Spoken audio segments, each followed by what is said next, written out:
Baik, terima kasih atas waktu dan kesempatannya. Di sini akan saya mempresentasikan tentang manajemen persediaan atau inventory. Sebelumnya saya memperkenalkan diri. Nama lengkap saya Marcelino Sufra Noveda, NIM 2123814013, Prodi Teknologi Rekayasa Pangan, Politeknik Pertanian Negeri Kupang.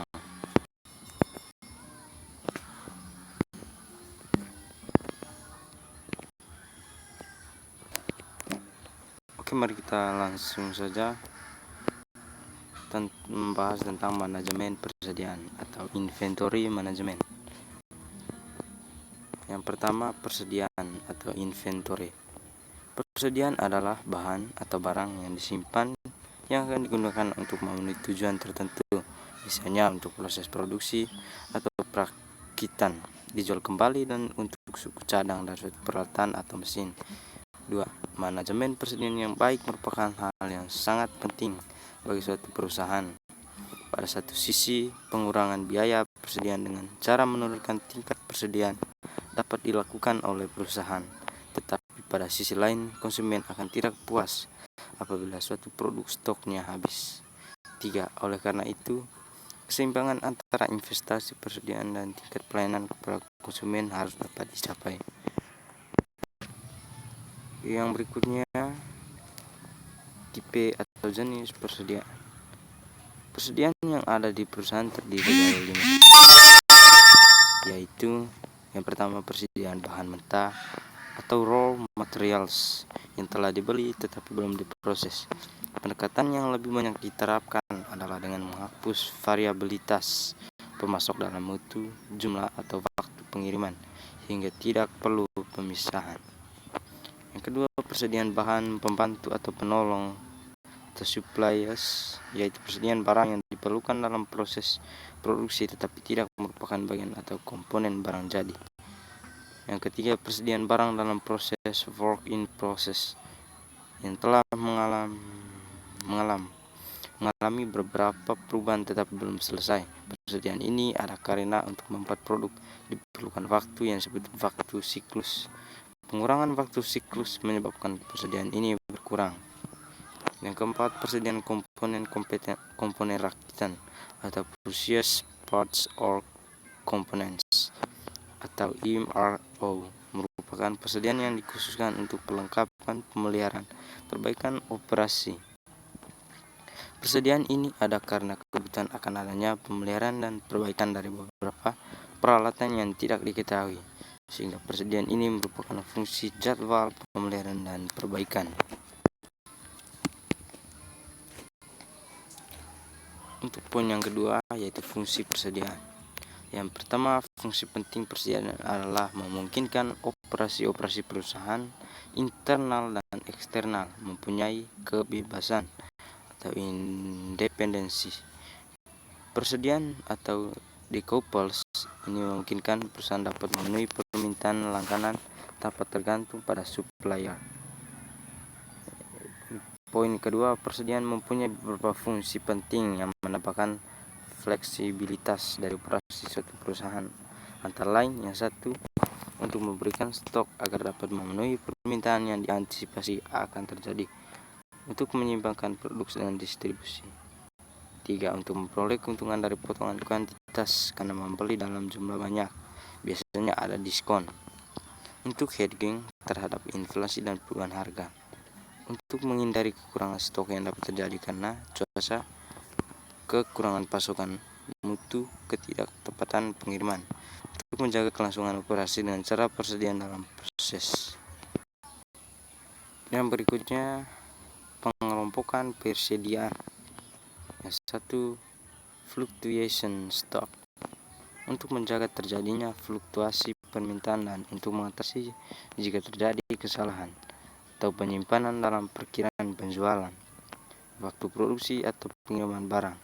2. Anticipation stock, untuk menghadapi permintaan yang dapat diramalkan, misalnya musim permintaan tinggi, sukar memperoleh bahan baku. Yang ketiga, low size inventory, persediaan dalam jumlah besar yang melebihi kebutuhan saat itu. Hal ini untuk mendapatkan kuantiti diskon dan penghematan biaya pengangkutan. Yang keempat, pipeline inventory. Persediaan yang sedang dalam proses pengiriman dari tempat asal ke tempat di mana barang tersebut akan digunakan, yang dapat memakan waktu beberapa hari atau beberapa minggu. Poin bagian B, manajemen persediaan. Mengelola persediaan biasanya dilakukan dengan cara berikut ini. Yang pertama, analisis ABC. Merupakan penerapan persediaan dengan menggunakan prinsip Pareto, yaitu membagi persediaan ke dalam 3 kelompok berdasarkan nilai volume tahunan dalam jumlah uang. Untuk menentukan nilai tahunan dari volume dalam analisis ABC dengan cara mengukur permintaan tahunan dari setiap butir persediaan dikalikan dengan biaya per unit. Cara pengelompokannya adalah: yang pertama, persediaan kelompok A adalah persediaan yang jumlah nilai uang per tahunnya tinggi, tetapi biasanya volumenya kecil. Yang ke B, persediaan kelompok B adalah persediaan yang jumlah nilai uang per tahunnya sedang, tetapi biasanya volumenya sedang. Yang C, persediaan kelompok C adalah persediaan yang jumlah nilai uang per tahunnya rendah, tetapi biasanya volumenya besar. Dengan pengelompokan tersebut, maka cara pengelolaan masing-masing akan lebih mudah, sehingga peramalan, pengendalian fisik, keandalan pemasok, dan pengurangan besar stok pengaman dapat menjadi lebih baik. Dan inilah bentuk grafik dari analisis ABC. Bagian vertikal pada grafik ini adalah presentasi pemakaian, dan pada bagian horizontal grafik ini adalah presentasi dari keseluruhan persediaan yang dimulai dari 0, 10, 20, 30, 40, 50, 60, 70 hingga 80.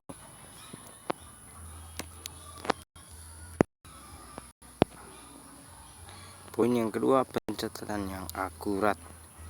Keakuratan catatan mengenai persediaan ini penting dalam sistem produksi, sehingga memungkinkan perusahaan untuk fokus pada persediaan yang dibutuhkan dan memberi keyakinan tentang segala sesuatu yang terjadi pada persediaan.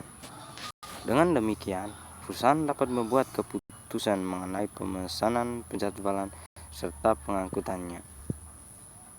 Yang ketiga, penghitungan siklus atau cycle counting. Usaha membuat catatan persediaan yang akurat harus dilakukan dengan cara catatan atau arsip harus diverifikasi melalui pemeriksaan atau audit yang berkelanjutan. Audit seperti itu disebut sebagai penghitungan siklus. Di samping itu, penghitungan siklus menggunakan pengelompokan lewat analisis ABC. Oke, yang berikut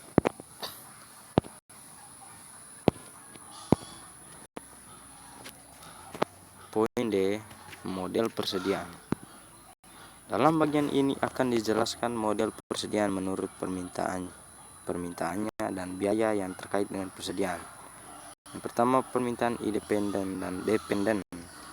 Model pengendalian persediaan mengasumsikan bahwa permintaan suatu produk bersifat dependen atau independen terhadap permintaan produk lainnya. Misalnya permintaan televisi independen terhadap permintaan mesin cuci, akan tetapi permintaan televisi dependen terhadap kebutuhan produksi dari televisi. Konsep pada bab 9 ini akan fokus pada persediaan untuk permintaan independen, sedangkan persediaan untuk permintaan dependen akan dibahas pada bab lainnya. Poin yang kedua, biaya persediaan. Biaya yang terkait dengan manajemen persediaan disebut biaya persediaan, yang biasanya terdiri dari: poin A, biaya penyimpanan atau holding cost, carrying cost, yaitu biaya-biaya yang berkaitan dengan penyimpanan atau penahanan atau carrying persediaan sepanjang waktu tertentu. Biaya ini mencakup biaya-biaya yang berkaitan dengan gudang, seperti sewa, administrasi, gaji pelaksana gudang, listrik, asuransi, penambahan staf, pembayaran bunga atau biaya modal, kerusakan, dan sebagainya. Biaya ini adalah variabel bila bervariasi dengan tingkat persediaan. Apabila biaya fasilitas penyimpanan atau gudang tidak variabel tetapi tetap, maka tidak dimasukkan dalam biaya penyimpanan per unit.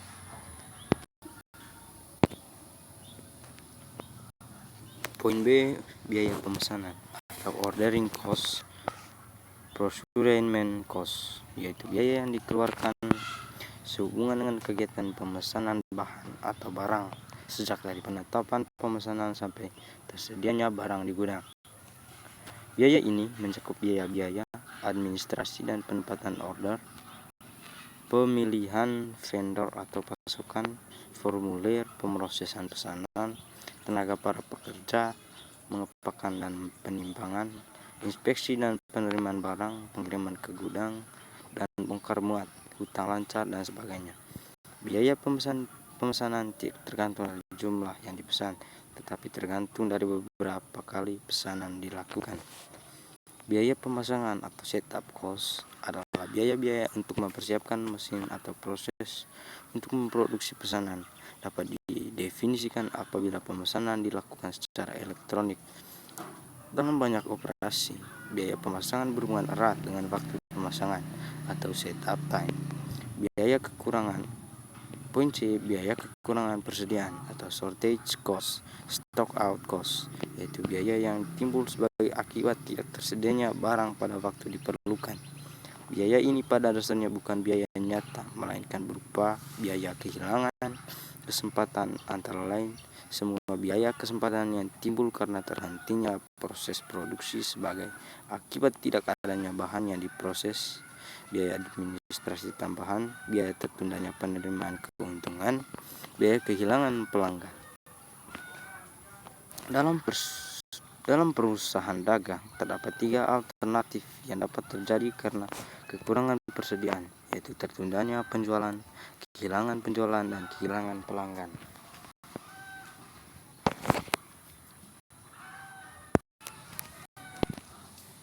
Misalnya dari 200 kali pengamatan diketahui terjadi 20 kali kasus tertundanya penjualan, 130 kali terjadi kasus kehilangan penjualan, dan 50 kali terjadi kasus kehilangan pelanggan.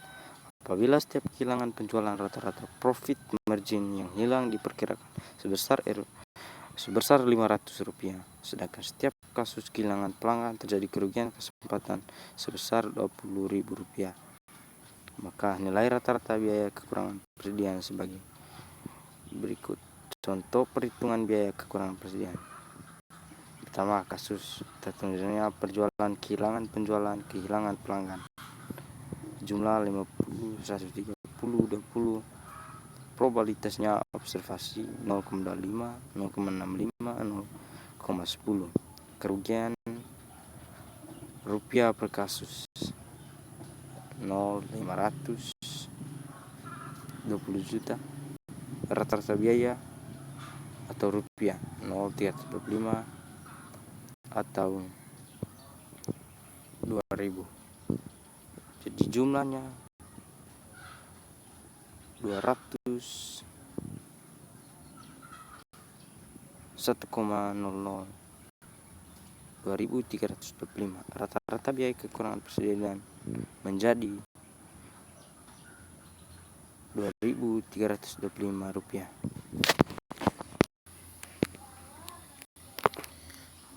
Model persediaan untuk permintaan independen. Poin A, fixed order quantity models atau EOQ or ELS.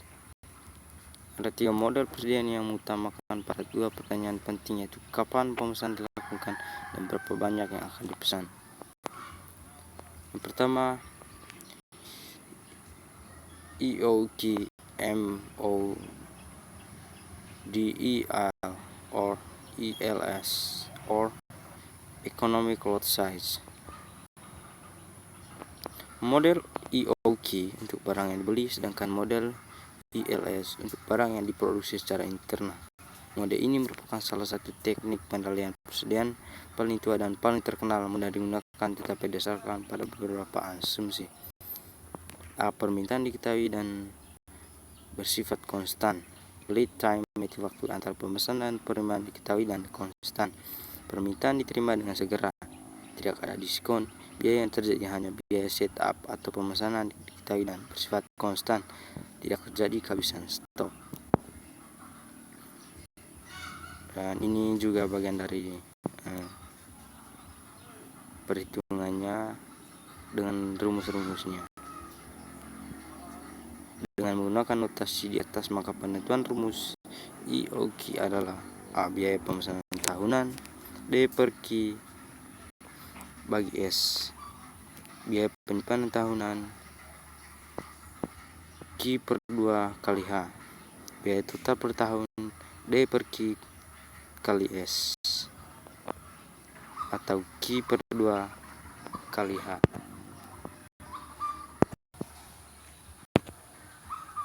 Ini juga bagian rumus-rumusnya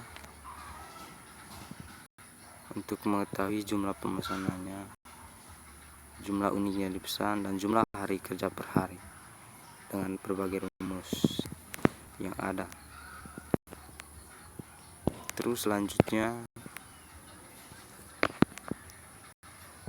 ini juga perhitungan permintaan per hari dengan rumus permintaan per hari per D.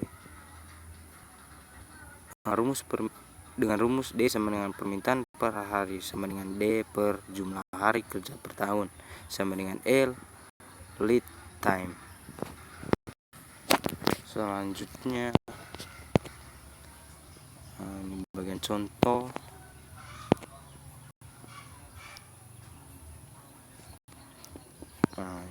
Untuk poin yang kedua, production order quantity atau POQ model. Pada model IOQ kita mengasumsikan bahwa seluruh pemesanan persediaan diterima pada satu waktu.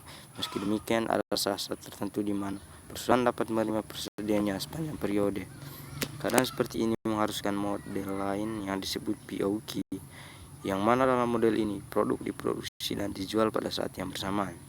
Notasi yang digunakan sama dengan yang digunakan pada model IOQ, tetapi ditambah dengan P sama dengan tingkat produksi tahunan dan T lama jalannya produksi dalam satuan hari. Tahapannya, yang pertama, biaya penyimpanan sama dengan tingkat persediaan tahunan kali biaya penyimpanan per unit per tahun. Persediaan tahunan sama dengan tingkat persediaan rata-rata X sama dengan H. Yang ke P, tingkat persediaan rata-rata sama dengan tingkat persediaan maksimum per 2.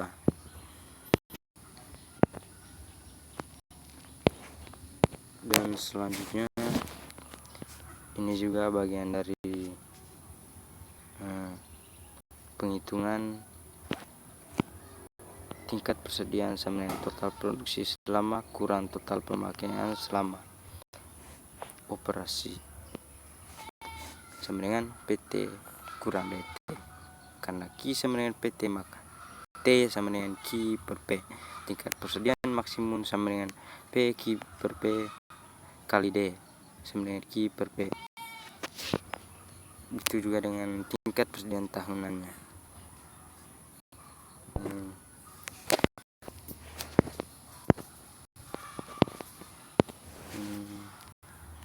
Ini juga bagian contoh 2.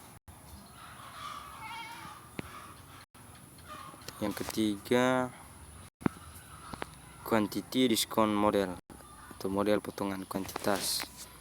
Untuk meningkatkan penjualan, banyak perusahaan menawarkan potongan harga kepada para pelanggannya. Semakin banyak jumlah yang beli, akan mendapatkan potongan harga semakin besar.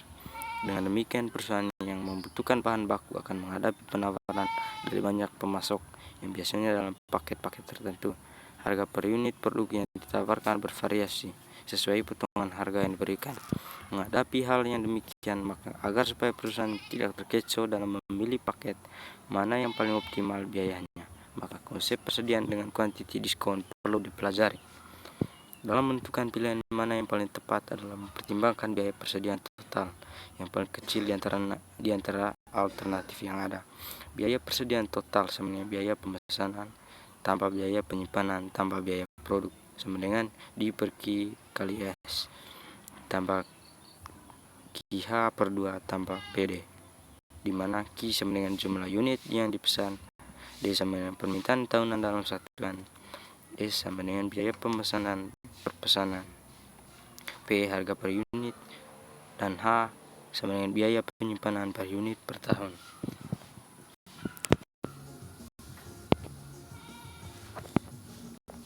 Ini juga bagian contohnya.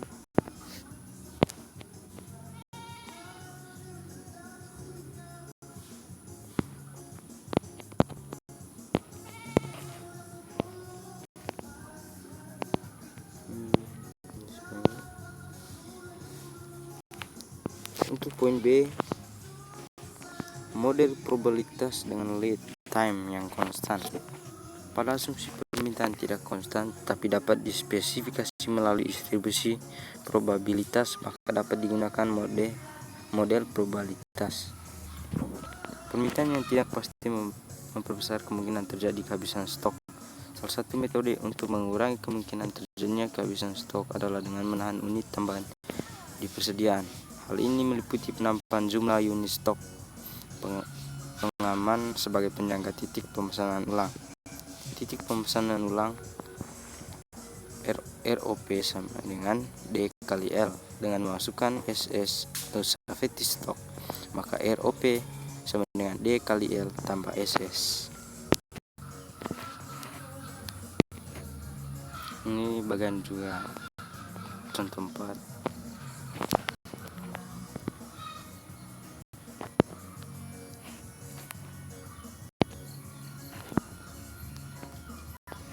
Hal yang sangat perlu diperhatikan adalah bahwa manajemen mempertahankan tingkat pemenuhan permintaan yang bersifat komplementer terhadap probabilitas terjadinya kehabisan stok.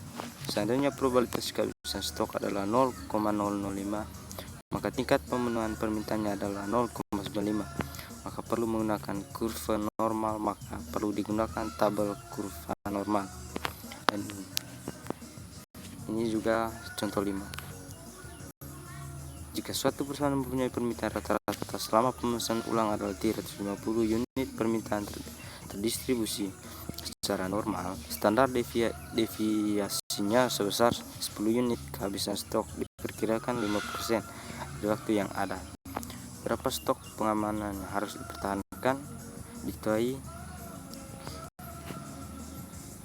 U sama dengan permintaan rata-rata sama dengan 350, O sama dengan standar deviasi sama dengan 10, Z sama dengan jumlah standar deviasi normal, stok pengamanan sama dengan X kurang U.